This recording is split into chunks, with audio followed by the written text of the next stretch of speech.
All right, we're back. Before we spray some finish on this wood, I want to mention something else. When I was doing the sanding, you'll notice that I had a little piece of carpet there on my workbench. That helps keep your wood in place. It also helps keep from scratching up your wood when you're sanding. It'll scratch the other side sometimes if you're on a rough surface. So a little piece of carpet works good for that, or some of the stuff that you line a drawer with. The rubbery stuff, that will work good. I just prefer the carpet. At any rate, use something. Okay. All right. Here's our wood. Now, this turntable right here, I built this, and you notice I've got a little piece of wood glued to the top of this turntable, so I can set this on there, and this isn't down on the turntable itself.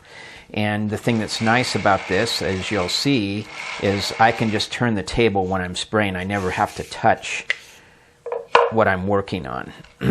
Okay, now, this is the product that I like to use. It's Deft Clear Wood Finish Semi-Gloss. Now, this is lacquer. If you can't get Deft where you live, then just get some lacquer. You can get waterborne lacquer now. This is real lacquer. It's not waterborne. I prefer the real stuff. Now, this stuff stinks really bad. Fortunately, you're not going to be able to smell it when I start spraying. But I will. But it works really good, and as soon as I'm done putting one coat on here, we're going to turn that thing off and get out of this room and let it dry. You want 20 to 30 minutes of dry time between coats on this stuff. And I will also, after I spray a coat on here on the top and it dries, I'll turn this thing over and I'll spray one coat on the other side. I'll probably only put one on the back side, but I will put some on there. Okay? Shake your can up good.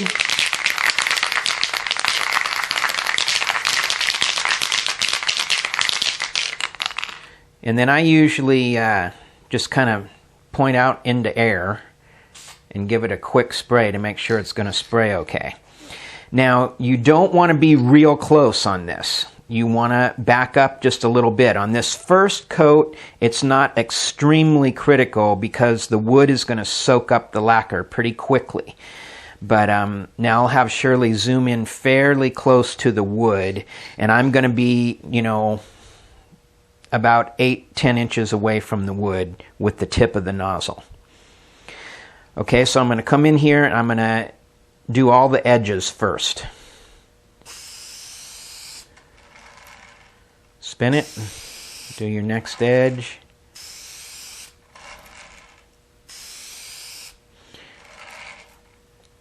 Then I'm just going to get some nice even coats across it like that.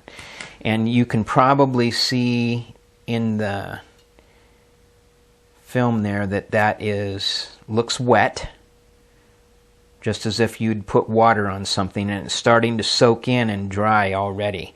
And the more porous the wood is, the quicker it's going to soak in. The wood is prettier now. Yes, it is. It's much prettier. So, and that's what we're looking for. We want pretty. Okay? Can I have a plaque in my bathroom?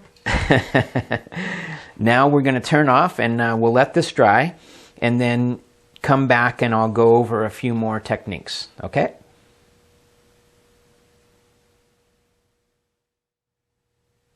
All right. We've got lacquer on both sides now. I've got one coat on the top side and one coat on the back side. Now, to touch this now, it feels kind of rough because as the lacquer soaks in, it raises the grain of the wood and it gives it a rough feel. And we're going to get rid of that with steel wool. And for those that don't know anything about steel wool, we're going to be using what's called 4/0 steel wool. So it'll have 4 zeros, called 4/0 steel wool. Okay. Now the steel wool, we're going to go with the grain, just like we would with sandpaper. And it doesn't take a whole lot. Now when I feel this up in here now, the wood is knocked down smooth again, and I can actually feel the steel wool on there. But other than that, it feels good. I got to get this over to the edge here in order to get the edges.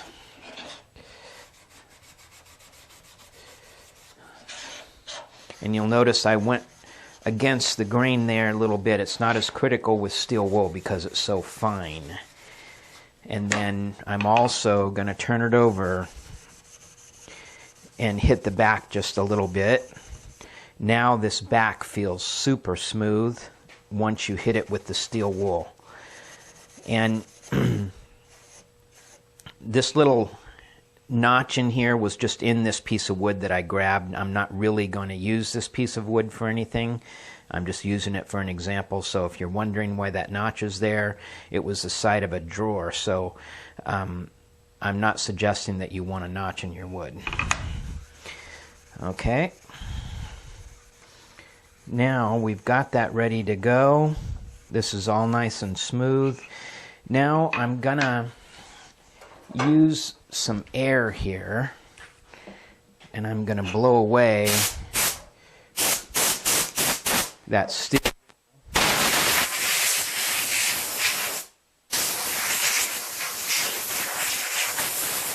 And I'm gonna blow that off really good. Now they make synthetic steel wool now also, and it's not made out of steel.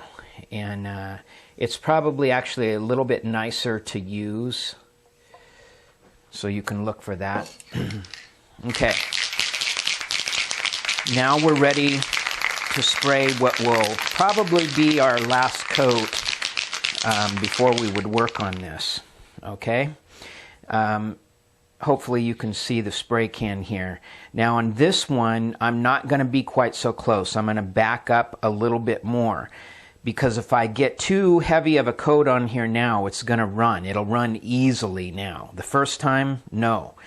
But now that I've got lacquer on there, it will run easy if you get too much. So back up a little bit and start spraying. Again, I'm going to do all the edges first. And then I'm going to come up here.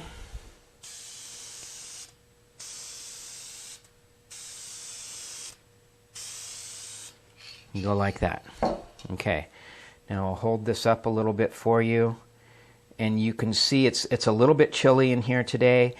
You can see that it's got just a tiny bit look of orange peel on there. Now as it dries, that will settle out some more and go away. But it brings up a good point. If it's extremely cold when you want to spray lacquer, like below 50 degrees, which it's not in here, but if it is, you're probably going to have a problem with orange peel. So you want to be careful with that. If it's really hot, like it gets here in Havasu, like if we're having a day that's 120 degrees, and I have the swamp coolers running out here, so I've got a lot of moisture and it's hot out here, I have to be really careful because this will turn white. And if it does turn white, it's not coming back clear. You're going to sand it all down again to get rid of the white. So if there's a whole lot of moisture in the air, you have to be careful. You might test it out on a piece of wood that you don't want to use and see what happens. Okay, that's pretty much it. Let's shut off for a second, and I'm going to go grab a piece of finished wood and show you why we're doing this.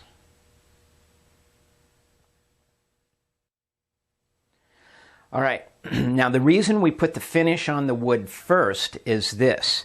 This wood had the finish on it and was already just like we've done on that piece laying down there right now. Then I put my pattern on here, and I did my engraving and took the pattern off, and then I stippled out all of these lines on here. Now when I was done, I can take stain and just smear it on the face of this thing. I don't have to be careful at all because it can't penetrate over here because there's already lacquer on it.